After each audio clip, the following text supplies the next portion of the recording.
पुराने जमाने का एक गांव था। हरियाली से भरा हुआ, दरख्तों की छांव में घिरी हुई छोटी छोटी कच्ची गलियां। मट्टी के घरों के अंदर सादा दिलों वाले लोग बसते थे। वहां की जिंदगी धीमी थी, मगर दिलों में सुकून था। न शोर था, न फरेब। इंसान इंसान से मोहब्बत करता था, एक दूसरे के दुख दर्द को बांटता था। मगर उन्हीं में एक शख्स ऐसा भी था जो हर वक्त शिकायत करता रहता, अल्लाह की दी हुई नेमतों का कभी शुक्र अदा न करता। उसका नाम मंसूर था। वो एक दरमियाने दर्जे का किसान था। उसके पास 3 बीघे जमीन थी, एक अच्छी भैंस, 2 गायें और घर में 2 बच्चे। उसकी बीवी ज़ैनब बहुत साबिरा, नेक दिल और सलीका शुआर औरत थी। वो हर हाल में अल्लाह का शुक्र अदा करती, चाहे फाके में दिन गुजर जाए, मगर शिकवा ना करती। मगर मंसूर का मिजाज इससे बिल्कुल मुख्तलिफ था। अगर बारिश वक्त पर ना हो तो अल्लाह को बुरा भला कहता, अगर बारिश ज्यादा हो जाए तो भी नाराज होता। गर्मी में सूरज को कोसता, सर्दी में धुंध पर गुस्सा करता। गोया दुनिया में कोई शय उसे राजी न रख सकती थी। उसके खेत हमेशा भरपूर पैदावार देते, मगर वो कहता, इस बार गंदुम कम हुई है, पड़ोस वाले रशीद के खेतों में देखो क्या फसल आई है। अगर भैंस ज्यादा दूध दे तो कहता, इसका चारा कितनी जल्दी खत्म हो जाता है, सारा दिन सिर्फ इसी की खिदमत करो। अगर बच्चे कुछ मांगे तो गुस्सा करता, क्या मैं खजाना हूं जो हर वक्त पैसे निकालूं। ज़ैनब चुपचाप सुनती रहती और कहती, मंसूर थोड़ा सा शुक्र करो, देखो हमारे पास सब कुछ है, घर है, खाना है, बच्चों की सेहत ठीक है, और कुछ नहीं तो ईमान सलामत है। मगर मंसूर इस बात को हंसी में उड़ा देता, ईमान से रोटी नहीं मिलती ज़ैनब, मेहनत करनी पड़ती है, और ये मेहनत भी बेकार जा रही है। पड़ोस में एक ज़ईफ बुजुर्ग रहा करते थे। सब उन्हें बाबा फरीद कहते। वो अक्सर कहा करते, बेटा मंसूर, नाशुक्री इंसान का दिल काला कर देती है। अल्लाह की नेमतें नजर आना बंद हो जाएं तो समझो मुसीबत आने को है। मगर मंसूर उन बातों को पुराने वक्तों के फसाने समझकर टाल देता। वो समझता था कि जिंदगी में सिर्फ मेहनत और किस्मत काम आती है, दुआ, शुक्र और सब्र फजूल की बातें हैं। एक दिन गांव में अचानक आंधी आई, बहुत से दरख्त गिर गए, कई छतें उड़ गई और कुछ खेत भी मुतासिर हुए। मंसूर के खेत का भी एक हिस्सा खराब हुआ। वो चीखने लगा, बस अब रहने दो, ये कौन सा इंसाफ है, मैं सुबह से शाम तक काम करता हूं और बदले में ये। ज़ैनब ने नरमी से कहा, जो हुआ वो अल्लाह की तरफ से था, हो सकता है इसमें भी भलाई हो, कम से कम हम सलामत हैं, बच्चों को कुछ नहीं हुआ, घर कायम है। मगर मंसूर चिल्लाने लगा, ये सब फजूल तसल्लियां हैं, सब कुछ खत्म हो रहा है, अब बस बर्दाश्त से बाहर हो गया है। इसी दौरान बाबा फरीद उसके घर आए और कहा, मंसूर, मैंने तुम्हें कई बार समझाया है, शुक्र अदा करने वाला हमेशा बढ़ता है, नाशुक्र इंसान सब कुछ पाकर भी महरूम रहता है। रुक जाओ, वरना एक दिन तुम्हारी ये जबान तुम्हें ले डूबेगी। मगर मंसूर हंसा, बाबा जी, ये बातें सुनने के लिए वक्त नहीं, अगर आपकी दुआएं इतनी ही कारगर होती तो आप खुद इतने गरीब न होते। ये बात सुनकर बाबा फरीद खामोश हो गए। उन्होंने गहरी सांस ली और कहा, जो अपने रब को हकीर जाने उसे दुनिया में किसी का अदब नहीं रहता। मंसूर, मैं तुम्हारे लिए दुआ करता हूं कि तुम्हारी आंखें खुल जाएं, इससे पहले कि देर हो जाए। इस वाक्य के कुछ दिन बाद मंसूर के खेत में फसल काटने का वक्त आया। वो खुश था कि शायद इस बार कुछ बेहतर होगा, मगर कुदरत को कुछ और मंजूर था। रात को शदीद ज़्यालाबारी हुई, बिजली गिरी और उसके खेत का बड़ा हिस्सा तबाह हो गया। सुबह जब मंसूर खेत पर पहुंचा तो आंखें फटी की फटी रह गईं। वो जमीन पर बैठ गया, हाथ मलता रहा और दहाड़े मारकर रोता रहा। ज़ैनब भी पहुंच गई। उसने उसे तसल्ली दी, मंसूर सब्र करो, अल्लाह की रजा में राजी हो जाओ, जो गया वो वापस नहीं आता, मगर ईमान और उम्मीद बाकी है। मगर मंसूर का दिल और सख्त हो चुका था। उसने ना रोटी खाई ना पानी पिया, बस बड़बड़ाता रहा, ये सब मेरे साथ ही क्यों होता है, मैं किस गुनाह की सजा भुगत रहा हूं। ज़ैनब ने नर्म लहजे में कहा, शायद यही कि तुम हर हाल में नाशुक्री करते हो। जो रब तुम्हें सब कुछ देता रहा, तुमने उसका एक दिन भी शुक्र नहीं अदा किया। उस रात मंसूर ने ख्वाब में खुद को एक वीरान मैदान में पाया। हर तरफ अंधेरा था, सिर्फ दूर एक हल्की सी रोशनी थी। जब वो उस रोशनी के करीब गया तो एक बुजुर्ग नजर आए। वही बाबा फरीद जैसा चेहरा, मगर नूरानी और रोशन। उन्होंने कहा, मंसूर, क्या तुम जानते हो ये जगह कौन सी है? मंसूर ने कहा, नहीं, मगर मुझे डर लग रहा है। बुजुर्ग ने कहा, ये तुम्हारे आमाल का अक्स है।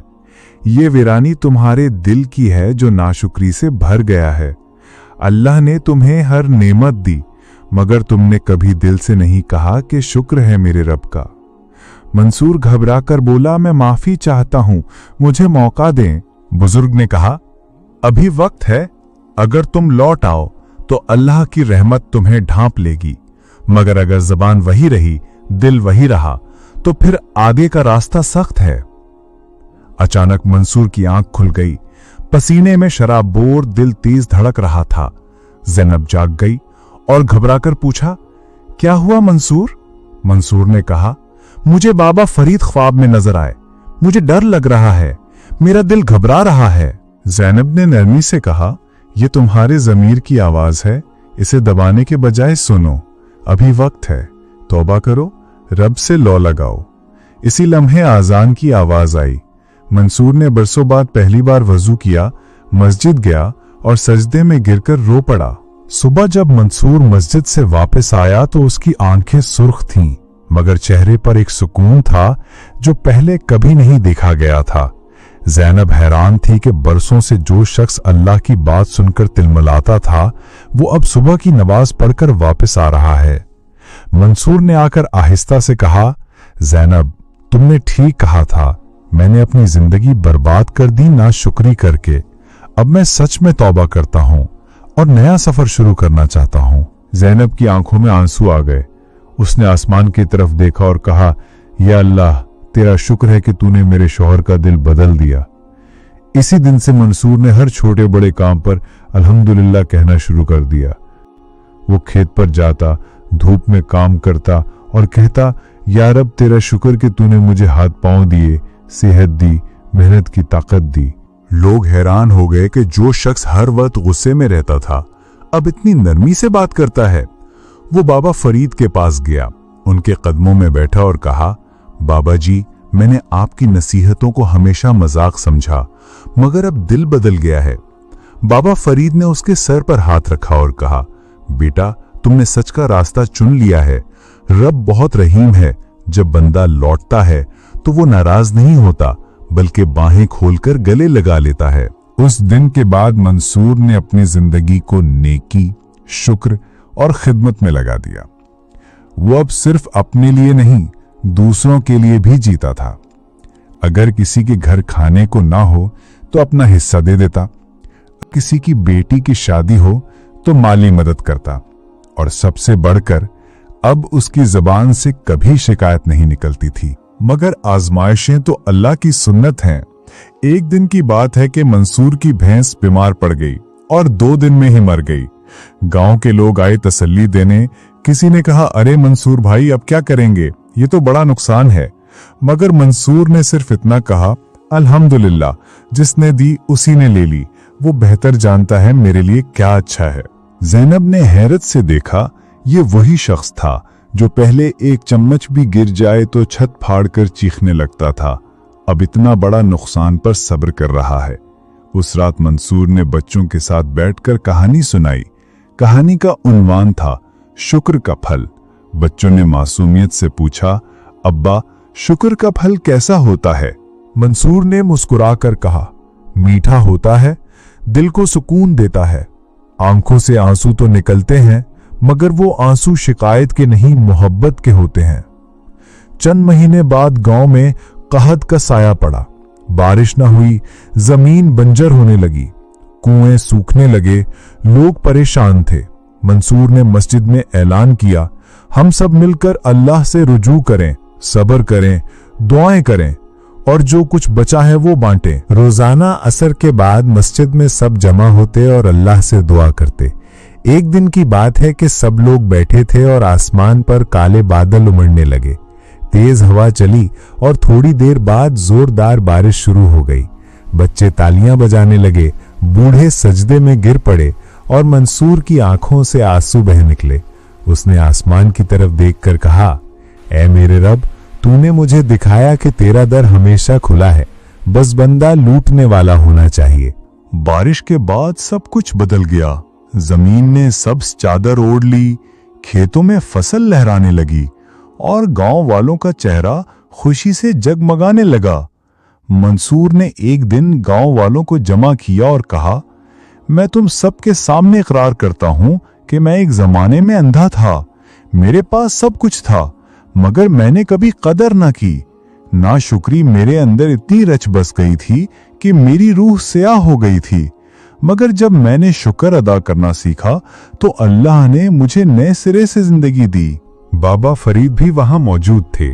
उन्होंने कहा, यही है सच्चाईपुर का असल चेहरा। जहां एक इंसान अपनी गलती को मानकर सच की तरफ लौटे तो पूरा गांव उसकी रोशनी से मुनव्वर हो जाता है। गांव के बच्चे अब मंसूर को दादा मंसूर कहते थे।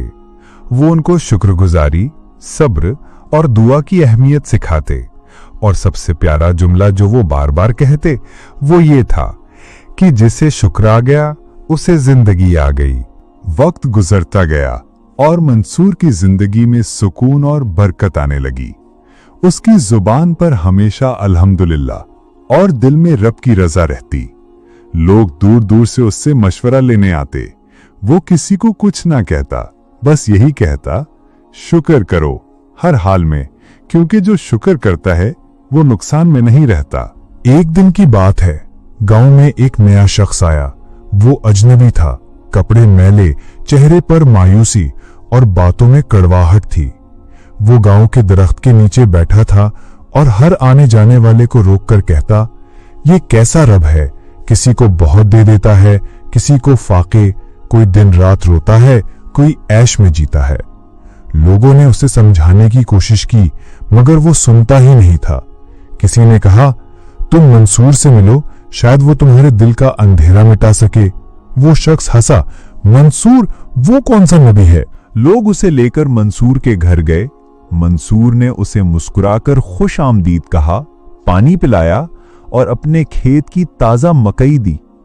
वो शख्स हैरान हुआ, मैं तुमसे झगड़ने आया हूं, तुम मेहमान नवाजी कर रहे हो। मंसूर ने कहा, क्योंकि मैं तुम्हारे जैसा था। वो मंसूर जो अल्लाह की हर नेमत को कोसता था, जो हर हाल में नाशुक्री करता था। तो मुझे याद दिलाते हो मेरी पिछली जिंदगी का, और मैं तुम्हें दिखाना चाहता हूं कि कैसे शुक्र ने मुझे बचा लिया। वो शख्स देर तक खामोश रहा, फिर आहिस्ता से पूछा, क्या अल्लाह वाकई सुन रहा होता है। मंसूर की आंखों में नमी आ गई। उसने कहा, जिस दिन तुम सच दिल से पुकारोगे वो उसी लम्हे तुम्हें सुन लेगा।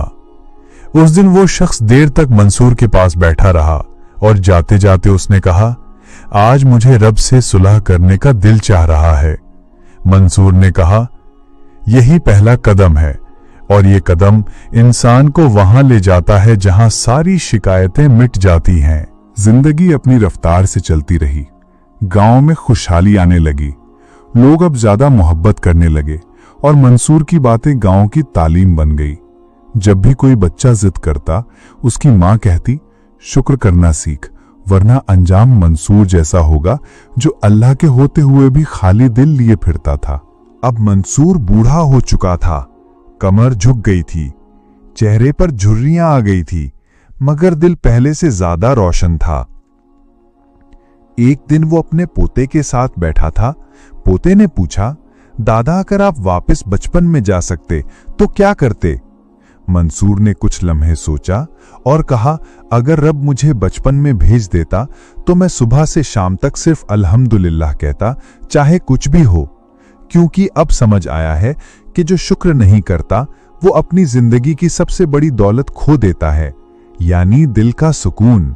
उसके बाद एक दिन मंसूर ने ज़ैनब से कहा, मुझे लगता है मेरा वक्त करीब आ गया है, मेरा कफन सादा रखना।